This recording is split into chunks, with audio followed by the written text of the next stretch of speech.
When I first watched the first episode of Classroom Crisis, I was so bored, there was nothing there. We saw a bunch of executives who I didn't care about talk about a hostage situation that I didn't care about, and there was a scene where a crazy teacher was giving a motivational speech to his students. I just started skipping through the episode and eventually turned it off, possibly never to return, but I decided to give episode 1 a second try. But this time around, I could see what its selling points were. Yes, it's a political comedy anime, but the combination of politics and comedy works here.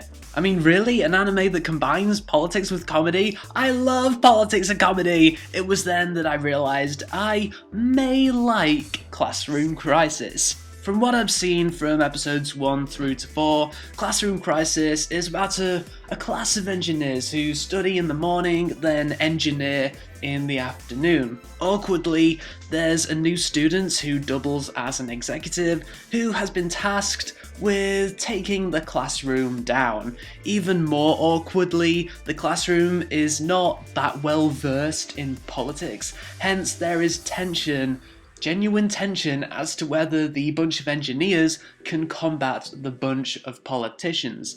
That and some very dramatic and some very funny situations along the way. The problem with the first episode was that it wasn't very clear what the setup was. It took too long to establish the premise, and it looked like a generic classroom anime. And it wasn't until the second episode with some very heavy exposition that I realised what the actual selling points of the anime would be.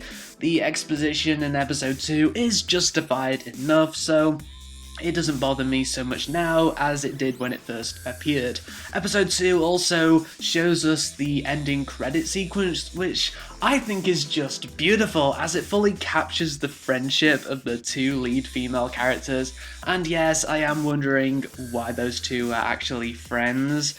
It's episode 3 that really draws you in, because it marks the point where everything becomes very dramatic and interesting, and it all comes down to the introduction of the most interesting character, Angelina the accountant. She is so two-faced. One minute she's a really over-the-top serious accountant, and the next she's a really excited normal person. It's her that anchors down the politics and even the comedy, and I get the feeling that she's the backbone of this anime series.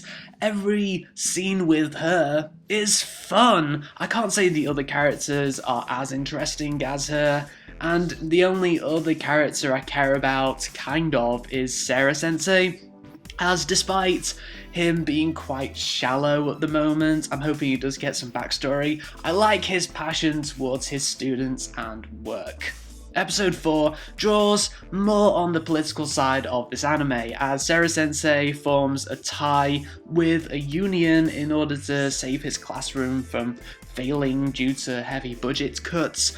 Again, the energy being applied to the political side creates the most fun parts of this anime. There is a scene where the union meets with the executive of the classroom, and the way that scene was executed was just hilarious. It could have been dramatic and serious, but the producers chose to make it funny, which worked even better. As for now, I'm definitely going to continue with Classroom Crisis, as even though there was a rocky start for me, this might just be a fun, above-average political comedy anime.